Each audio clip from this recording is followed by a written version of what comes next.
अस्सलामुअलैकुम। बोलीज में कहते हैं आपको खुशामदीद। मैं हूं आपके साथ रमशा साजर और मैं हूं महरुख शहरियार। बुलेटिन का बाकायदा आगाज करेंगे। सबसे पहले आपको बताएं कि वज़ीर आज़म शहबाज शरीफ की मुल्क में हालिया दहशतगर्दी के वाक़यात की मजम्मत सामने आई है।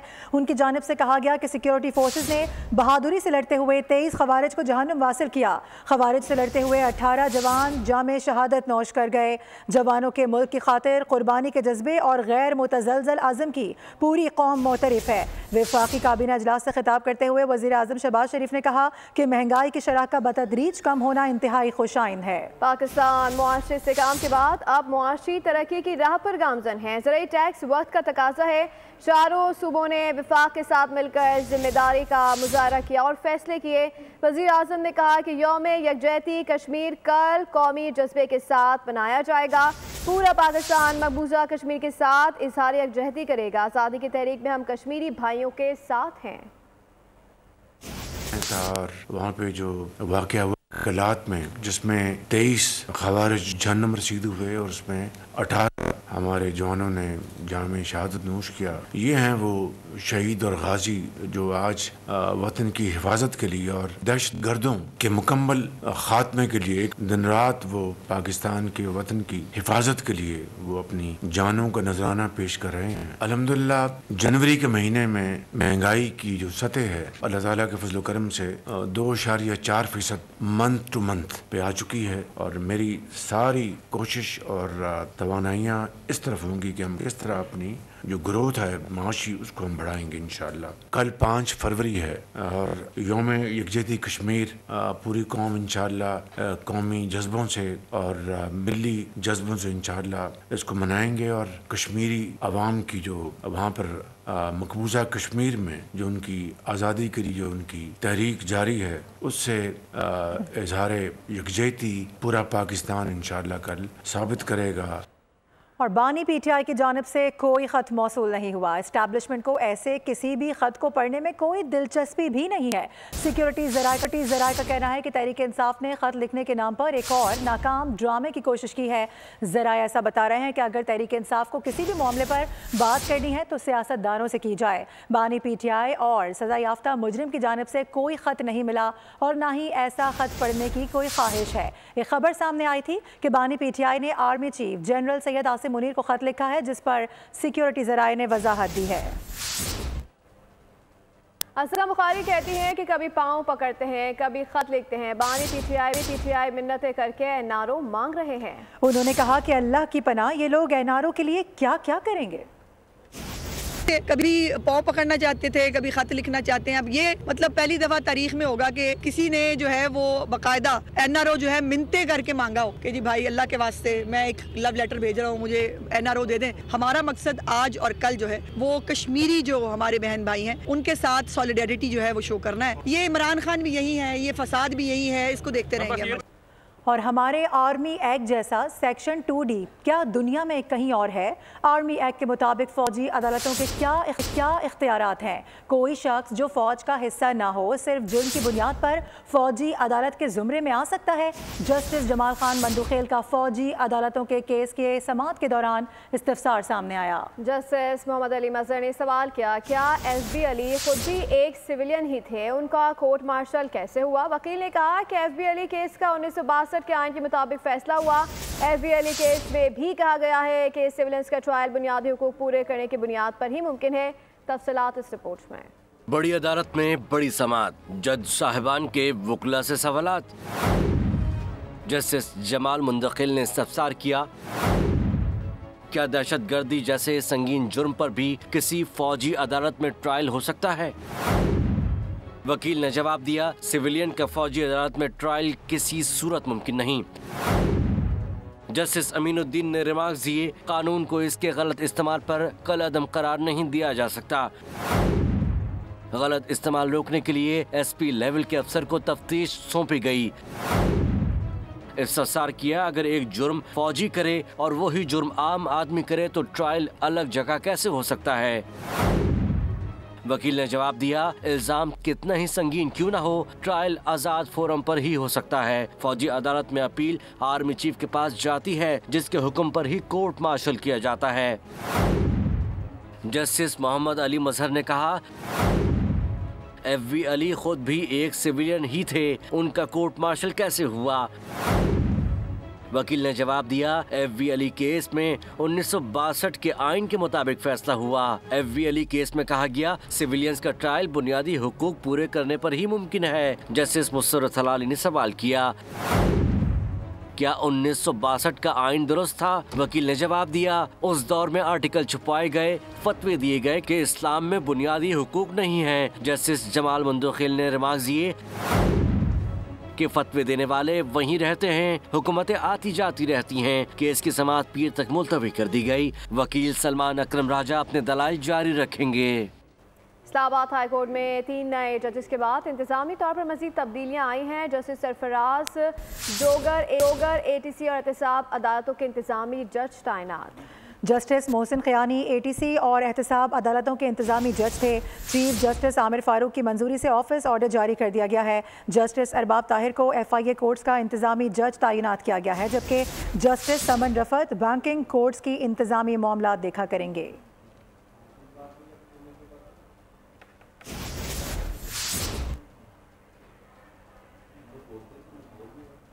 आगे बढ़ेंगे। इद्दत निकाह केस में बानी PTI और बुशरा बीबी की बरियत के खिलाफ अपील वापस भेजने का तहरीरी हुक्मनामा जारी कर दिया गया है। आपको बताएं कि इस्लामाबाद हाई कोर्ट के जस्टिस आजम खान ने खावर मानिका की अपील पर समाअत करने से माजरत की। फैसले में कहा गया है कि डिस्ट्रिक्ट एंड सेशन जज के तौर पर ये केस सुन चुका हूँ। मुनासिब यही होगा कि कोई और बेंच इस अपील की समाअत करे। रजिस्ट्रार ऑफिस को हिदायत की जाती है कि वो ज़रूरी इकदाम करे। बानी PTI के वकला ने जस्टिस आजम खान के केस की समाअत करने पर एतराज़ उठाया था।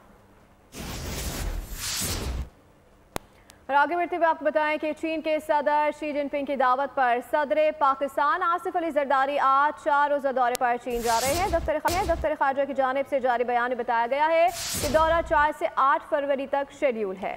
बीजिंग में सदर जरदारी चीनी हममनसब शी जिनपिंग से मिलेंगे, जबकि दीगर आला से मुलाकातें भी होंगी। बातचीत में CPEC, इंसदाद दहशतगर्दी और सिक्योरिटी के मामलात पर तबादला ख्याल किया जाएगा। दो तरफा ताल्लुकात बेहतर से बेहतर पेशरफ के इम्कानात और तरीक़ों पर भी गौर होगा। खेलों की खबरें शामिल करते हुए आपको बताएं कि ICC चैंपियंस ट्रॉफी में 23 फरवरी को दुबई में होने वाले पाक भारत टाकरे के टिकट्स हैरान कुन तौर पर 3 अरब 40 करोड़ में फरोख्त हुए हैं। पाकिस्तान में होने वाले मैचेस के फिजिकल टिकट्स की फरोख्त जारी है। क्रिकेट दीवाने तवील कतारों में लगकर टिकट्स खरीद रहे हैं। ICC चैंपियंस ट्रॉफी दुबई में पाक भारत हाई वोल्टेज टाकरा, 1 घंटे में टिकटों की रिकॉर्ड फरोख्त। दुबई क्रिकेट स्टेडियम में 23 फरवरी को पाक भारत मैच के टिकट्स की 4.5 करोड़ दरहम यानी पाकिस्तानी करेंसी में 3 अरब 40 करोड़ रुपए में फरोख्त का इंकशाफ। दुबई में चैंपियंस ट्रॉफी के तमाम मैचेस के टिकट्स 88.55 मिलियन दरहम में फरोख्त हुए। पाकिस्तान में खेले जाने वाले मैचेस के फिजिकल टिकट्स की फरोख्त दूसरे रोज भी जारी। फैंस तवील कतारों में लगकर टिकट्स खरीद रहे हैं। ट्राई नेशन की सीरीज की हमने लेनी टिकट्स। हाँ जी, पाकिस्तान और न्यूजीलैंड।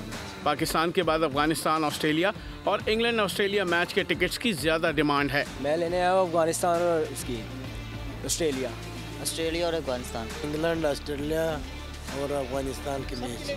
हाँ जी, सब कर लेना इंशाल्लाह ताला। टिकट हासिल करने वाले खुश नजर आए, लेकिन कुछ क्रिकेट दीवानों का इंतजार तवील हो गया। शुक्र अल्हम्दुलिल्लाह टिकट मिल गई है, तकरीबन 2-3 घंटे बाद मिल गई है। कोरियर कंपनी के आउटलेट्स पर एक शनाख्ती कार्ड पर 4 ही टिकट्स दिए जा रहे हैं। ऑनलाइन टिकट बुक करवाने वाले 6 फरवरी से टिकट्स हासिल कर सकेंगे। नाज़रीन, चैंपियंस ट्रॉफी के लिए टिकट्स की फरोख्त का सिलसिला जारी है। मैच के टिकट्स के लिए शायकीन की लंबी लाइनें लगी हुई हैं। इसी हवाले से बात करेंगे। स्पॉट पर मौजूद हैं अफजाल अब्बासी। अफजाल, बताइएगा कैसी सूरत हाल देख रहे हैं आप यहाँ पर? जी बिल्कुल, चैंपियंस ट्रॉफी के लिए टिकटों की फ़रोख्त का सिलसिला जारी है और मैं इस वक्त एक आउटलेट पर मौजूद हूँ जहाँ पर शायकीन क्रिकेट बहुत बड़ी तादाद में आए हुए हैं और अपने जो फेवरेट टीम्स हैं उनके मैच के लिए टिकट्स ले रहे हैं। कुछ शायकीन क्रिकेट से बात करते हैं। सर बताइएगा, कौन सा मैच आप देखना चाह रहे हैं स्टेडियम जाकर? जी, ऑस्ट्रेलिया और इंग्लैंड का मैच देखना चाह रहे हैं ये खिलाफी में, और पाकिस्तान का मैच देखना चाह रहे हैं जो इधर हो। और चैंपियंस ट्रॉफी से काफ़ी उम्मीदें, इंशाल्लाह पाकिस्तान अपना टाइटल जो है उसको रिटेन करेगा। और जो हमारे फैंस हैं उनको भी पहली दफ़ा ICC का टूर्नामेंट देखने की जो इतने साल का हमारा था ब्रेक था उसको इस तरह टूटेगा इस साल इंशाल्लाह। आप बताएं, आप कौन सी टीम के लिए मैच? मैं ट्राई सीरीज़ का जो है न्यूजीलैंड और पाकिस्तान का मैच देखने के लिए जो है टिकट ले रहा हूँ 8 फरवरी का। जी, आप कौन से मैच के लिए टिकट लेने के लिए आए हैं? पहला ट्राई तो यही है कि पाकिस्तान के मैच की मिल जाए, लेकिन वो अभी मिल नहीं रही। हम तो ट्राई सीरीज़ के लिए और इसके अलावा जो चैंपियन ट्रॉफी की जो मैचेस हैं उसके लिए आए हैं। जी बिल्कुल, शाइकीन क्रिकेट का कहना है कि जो भी टिकट मिलेगी वो लेंगे और स्टेडियम जाकर मैच ज़रूर देखेंगे। ठीक है अफजाल, बहुत शुक्रिया आपका। उधर पाकिस्तान क्रिकेट टीम ने सहफरी की वनडे सीरीज के लिए तैयारियों का आगाज कर दिया है। कौमी स्क्वाड ने हेड कोच आकिब जावेद की जेर निगरानी लाहौर में 3 घंटे पर मुश्तमिल ट्रेनिंग सेशन किया। खिलाड़ियों ने फिजिकल ट्रेनिंग और फील्डिंग ड्रिल्स के बाद वार्म अप मैच खेला। सहफरी की वनडे सीरीज का पहला मैच पाकिस्तान और न्यूजीलैंड के दरमियान 8 फरवरी को कज़ाफी स्टेडियम लाहौर में खेला जाएगा। सह मुल्की क्रिकेट सीरीज और चैंपियंस ट्रॉफी से कबल महकमा दाखिला ने कज़ाफी स्टेडियम के सिक्योरिटी ऑडिट के लिए खुसूसी कमेटी कायम कर दी है। SSP स्पेशल ब्रांच कमेटी के सरबराह होंगे। कमेटी कज़ाफी स्टेडियम, एतराफ, चेकिंग पॉइंट्स, पार्किंग एरिया का तफसीली सिक्योरिटी ऑडिट करेगी। इस स्टेडियम में अवामी सिटिंग एरिया, उसके साथ साथ सर्विलेंस सिस्टम का भी सिक्योरिटी ऑडिट किया जाएगा और कमेटी 5 फरवरी को अपनी रिपोर्ट महकमा दाखिला में जमा भी करवाएगी। और अभी आपको बताएं कि खैबर पख्तूनख्वा के क्रिकेट शायकीन के लिए खुशखबरी है। पेशावर के अरबाब न्याज स्टेडियम में 19 साल के बाद मैच करवाने पर बाकायदा तौर पर गौर किया जा रहा है। PSL मैच के इनेकाद के लिए ICC की टीम ने अरबाब न्याज स्टेडियम का दौरा भी किया है। टीम ने गैर मुल्की खिलाड़ियों के लिए ग्राउंड, पवेलियन एरिया और होटल रूट का सर्वे किया। ICC टीम को पेशावर पुलिस चीफ ने सिक्योरिटी पर ब्रीफिंग दी। अरबाब न्याज स्टेडियम में आखिरी मैच 2006 में पाकिस्तान और भारत के दरमियान खेला गया था। खबरों के सिलसिले को आगे बढ़ाएंगे। आपको बताएं कि कोयटा पशीन बाईपास के करीब अस्पताल में सिलेंडर का खौफनाक धमाका हुआ। धमाके से 7 अफराद जख्मी हो गए। 2 जख्मियों की हालत तशवीशनाक है। धमाके से अस्पताल की इमारत को भी शदीद नुकसान पहुंचा है। इमदादी कार्रवाइयां जारी हैं। जख्मियों को तिबी इमदाद दी जा रही है। आपको अपडेट कर रहे हैं। कोयटा पशीन बाईपास के करीब अस्पताल में सिलेंडर का खौफनाक धमाका हुआ। धमाके से 7 अफराद जख्मी हुए। 2 जख्मियों की हालत तशवीशनाक है। धमाके से अस्पताल की इमारत को भी शदीद नुकसान पहुंचा है। इमदादी कार्रवाइयां जारी है। जख्मियों को तिबी इमदाद दी जा रही है। आपको अपडेट कर रहे हैं कि खुर्रम में पायदार अमन के लिए दोनों फरकीन के बंकर्स मिस्मार करने का सिलसिला जारी है। अब तक 30 से ज़्यादा बंकर्स मिस्मार किए जा चुके हैं। बंकर की कुल तादाद 250 से जायद है। पिछले कुछ हफ्तों के दौरान खुर्रम में ज़रूरत के सामान की 453 गाड़ियाँ पहुँचाई जा चुकी हैं। खुर्रम के मुतासरीन में इमदादी रकूम की तकसीम का सिलसिला भी जारी है। आगे बढ़ेंगे। मराकश कश्ती हादसे में मिलने वाले 13 मैयतों की शनाख्त कर ली गई है। तस्दीक हुई है कि ये पाकिस्तानी है। इन अफराद की शनाख्त सुफियान अली, सज्जाद अली, रईस अफजल, मोहम्मद वकास, मोहम्मद अकरम, हामिद शबीर और अरसलान खान, कैसर इकबाल, मोहम्मद सजावल और दीगर के नामों से हुई हैं। मैयतों की शनाख्त के लिए नादरा डेटा से मदद ली गई है। 15 जनवरी को बदनसीब कश्ती के हादसे में 44 पाकिस्तानियों के डूबने की इतलात मिली थी। तमाम अब सिर्फ 13 पाकिस्तानियों की लाशें ही मिली हैं, जिनकी जल्द पाकिस्तान मुंतकली शुरू की जाएगी। रोशनियों के शहर में लूट मार, कत्लो गारत, धंधा पाया। डकैती मुजामत पर डाकू ने गोली चलाई तो अपना ही साथी मारा गया। वाकये में जख्मी शहरी भी दम तोड़ गया। उधर गार्डन में मारा गया अब्दुल्ला मुजरिमाना रिकॉर्ड का हामिल निकला। शाम ढले वीरान सड़क, 2 मोटरसाइकिल सवार मंजिल की जानिब रवा तवा, नहीं जानते कि बराबर मौत मंडला रही है। तेजी से आती गाड़ी ने बंदूक की नोक पर रोक, छीना झपटी में धींगा मुश्ती शुरू। डाकू के दूसरे साथी फौरी फायरिंग की और भाग निकला। गोली जाकर डाकू के साथी को लगी, जो मौके पर ही मारा गया। इस मारामारी में 2 शहरी जख्मी भी हुए। गार्डन में पेश आए वाकये की CCTV कैमरे ने महफूज कर लिया। अब इस तस्वीर को गौर से देखिए। ये गार्डन के इलाके में मारा गया डाकू है, जिसकी शनाख्त अब्दुल्लाह के नाम से हुई, जो डिस्ट्रिक्ट ईस्ट और डिस्ट्रिक्ट कोरंगी में कई मुकदमात में मतलूब था। इसी वाक़े में डकैती मुज़ाहिमत पर कत्ल होने वाले ताहिर बजंजो के कजन का बयान सामने आ गया। सद्दाम ने कहा ताहिर बलूचिस्तान से अपनी बहन के घर आया हुआ था। उधर गोदाम चौरंगी पर फायरिंग से 25 साला शख्स जख्मी हो गया, जिसकी शनाख्त इस्मत के नाम से हुई। और अभी आपको अपडेट करें कि 14 इदारों पर 93 अरब रुपए का कर्ज, इस रकम पर 211 अरब 55 करोड़ रुपए का सूद चढ़ गया है। 14 इदारे ट्रेड कॉरपोरेशन पाकिस्तान के 305 अरब रुपए से जायद के मकरूज हो गए हैं। Utility stores corporation, trade corporation 103 अरब 31 करोड़ का मकरूज है, जबकि 76 अरब 96 करोड़ रुपए का सूद उन पर चढ़ा है। नेशनल फर्टिलाइजर का असल कर्ज 53 अरब 81 करोड़, जबकि सूद समेत कर्ज 121 अरब 51 करोड़ रुपए हो गया। सिंध फूड डिपार्टमेंट के महज 54 करोड़ कर्ज पर 8 अरब 28 करोड़ रुपए का सूद हो गया है। पास्को के 1 अरब 15 करोड़ रुपए कर्ज पर 4 अरब 88 करोड़ रुपए का सूद बढ़ गया है। गुज़िश्ता 6 सालों में पीटीए ने 1700 अरब का रेवेन्यू हुकूमत को दिया है, जबकि गुज़िश्ता 2 हुकूमतों ने टेलीकॉम सेक्टर में एक रुपए की सरमायाकारी नहीं की है। बराए कौमी असम्बली में चेयरमैन पीटीए की ब्रीफिंग, बताया कि इंटरनेट की रफ्तार, कनेक्टिविटी फाइबर केबल्स बिछाने से आती है। भारत से सीख लें, मोदी हुकूमत ने टेलीकॉम सेक्टर में कनेक्टिविटी पर 13 अरब डॉलर की सरमायाकारी की है।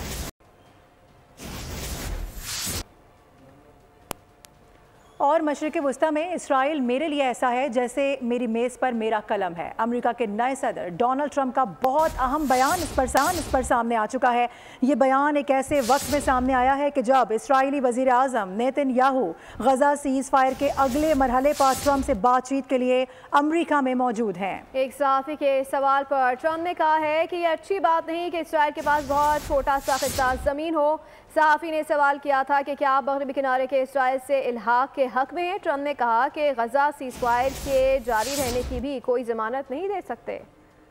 और अब आपको बताएं कि 1 महीने के लिए मसनूआत पर महसूलात मुअत्तल कर दिए गए हैं। अमेरिका, कनाडा और मैक्सिको में मुआहिदा हो गया है, तमाम चीन की मसनूआत पर 10% टैरिफ आज से लगेगा। अमेरिका का कनाडा और मैक्सिको से मसनूआत के महसूलात पर समझौता हो गया। 1 महीने के लिए अमेरिका के ऐलान करदा महसूलात मुअत्तल कर दिए गए। मैक्सिकन सदर क्लाउडिया शेनबाम और कनाडा के वज़ीर आज़म जस्टिन ट्रूडो ने बाकायदा ऐलान किया। ताहम चीन पर आयद अमेरिकी महसूलात आज से लागू किए जा रहे हैं। अमेरिका, कनाडा और मैक्सिको में मुआहिदे के तहत हजारों पुलिस एहलकार सरहदों पर भेजे जाएंगे ताकि स्मगलिंग और मंशियात की मुंतकली को रोका जा सके, गैर कानूनी तारकीन वतन का सदेबाप किया जा सके। ट्रंप इंतजामिया ने वाशिंगटन में US एड का काम भी रोक दिया है। दूसरी जानिब डेमोक्रेटिक पार्टी के अरकान पार्लियामान ने अरबपति एलन मस्क के किरदार पर सवाल उठा दिया है। पूछा गया है कि वजारत खजाना और US एड में अहम तब्दीलियों में एलन मस्क के किरदार की कानूनी हैसियत क्या है। वाशिंगटन में एक जज ने ट्रंप के इस मंसूबे की मुअत्तली में तौसी कर दी है कि जिसके तहत वफाक के खरबों के अखराजात को मुंजमिद किया जा रहा था। वाशिंगटन में US एड के मुलाजमीन को हिदायत दी गई है कि काम रोक दें। दफातर के बाहर पुलिस ने पीली पट्टी लगाकर दाखिला बंद कर दिया है, जिस पर US एड के मुलाजमीन और डेमोक्रेट ने एहतजाज किया। ट्रंप की पॉलिसीज को शदीद तनकीद का निशाना बनाया। US एड की फौरी बहाली का मुतालबा किया। और नाजरीन, 5 फरवरी यौम यकजहती कश्मीर, मजलूम कश्मीरियों से तजदीद अहद का दिन। मकबूजा कश्मीर पर army chief general Syed Asim Munir का वाज़ेह मौक़िफ़ और 2 टोक पैगाम सामने आया है। भारत गैर कानूनी इंतज़ामी और यकतरफा तौर पर नाफिज करदा काले कवानीन से कश्मीर की आबादी का तनासब तब्दील करने की कोशिश कर रहा है। आर्मी चीफ का कहना है कि इस तरह की साजिशें कश्मीरी अवाम की अपने जायज़ मकासद के हुसूल की ख्वाहिश को दबा नहीं सकती। दिफाई तज्ज़ियाकारों का कहना है कि रियासत पाकिस्तान ने हमेशा मजलूम कश्मीरियों पर होने वाले इंसानियत सोद मजालिम पर दुनिया के हर फोरम पर मौसर आवाज़ उठाई है। पाकिस्तान हमेशा मजलूम कश्मीरियों की अखलाकी और सिफारती हिमायत दुनिया के हर फोरम पर जारी रखेगा। पाकिस्तान के अवाम और पाक फौज मजलूम कश्मीरी बहन भाइयों के साथ खड़े हैं और उनकी सिफारती और अखलाकी मदद जारी रखी जाएगी। 5 फरवरी को यौम यकजहती कश्मीर मनाने के लिए आज़ाद कश्मीर के नौजवान बहुत पुरजोश हैं। कहते हैं कि मकबूजा कश्मीर में मौजूद अपने भाइयों को यकीन दिलाते हैं कि भारत से आज़ादी के सफ़र में हम उनके साथ हैं। इंशाअल्लाह वो दिन दूर नहीं जब हम मकबूजा कश्मीर के भाइयों के साथ उनकी आज़ादी का जश्न मनाएंगे। जल्द कश्मीर गासिब भारत से आज़ादी हासिल करेगा। के मौका पर हम अपने कश्मीरी भाइयों को ये पैगाम देना चाहते हैं कि मकबूजा जम्मू और कश्मीर की आज़ादी तक हम अपने भाइयों के साथ हैं, कि हम अपने मजलूम कश्मीरी भाइयों के साथ हैं। कायद आज़म का जो फरमान था कि कश्मीर पाकिस्तान की शारग है, तो पाकिस्तान ने हमेशा अपनी शारग का ख्याल रख के वो 5 फरवरी को आके यकजहती का इजहार करते हैं। कश्मीरी वो कौम है जिन्होंने 19 जुलाई 1947 को उन्होंने तय कर दिया था कि उनकी मंजिल जो है वो पाकिस्तान रहेगी। जब तक एक भी कश्मीरी जिंदा है, हक इस्तिसाब राय से वो महरूम जब तक है, वो अपनी जद्दोजहद जारी रखेंगे। हमारी पाक फौज जिंदाबाद, हमारे बच्चे लड़ेंगे, उनके साथ हम भी लड़ेंगे इंशाअल्लाह। कश्मीर आज़ाद इंशाअल्लाह 5 फरवरी को डलकोट के पुल पे पाकिस्तानी भाइयों के साथ मिलकर यौम यकजहती बनाएगी। और अभी आपको अपडेट करें कि commander Pakistan fleet rear admiral Abdul Munib की नवी मल्टीनेशनल मैरीटाइम एक्सरसाइज से मुतालिक प्रेस ब्रीफिंग। कहा कि पाकिस्तान अमन चाहता है और अमन ही दुनिया भर में फैलाया जा रहा है। 7 से 11 फरवरी तक अमन मशकों का इनेकाद किया जाएगा। अमन मशक का मकसद तमाम ममालिक के दरमियान ताल्लुकात को मज़बूत अंदाज में आगे बढ़ाना है। पाकिस्तान खित्ते में अमन का ख्वाह है और ये मशकें इस बात की अक्कासी करती हैं। मशक में 60 ममालिक शिरकत कर रहे हैं, जबकि मशक से कबल इंटरनेशनल अमन डायलॉग में दुनिया भर से 120 वफूद शिरकत करेंगे। और मौत के रास्ते में जो आएगा मारा जाएगा। मारूफ फिल्म फाइनल डेस्टिनेशन का एक और पार्ट आ रहा है। फाइनल डेस्टिनेशन ब्लड लाइन का ट्रेलर जारी कर दिया गया है, जो 16 मई से बड़े पर्दे की जीनत भरेगी। साफ बुलेटिन से फिल वक्त इतना ही। विजिट कीजिए bolnews.com और देखते रहिए बोल।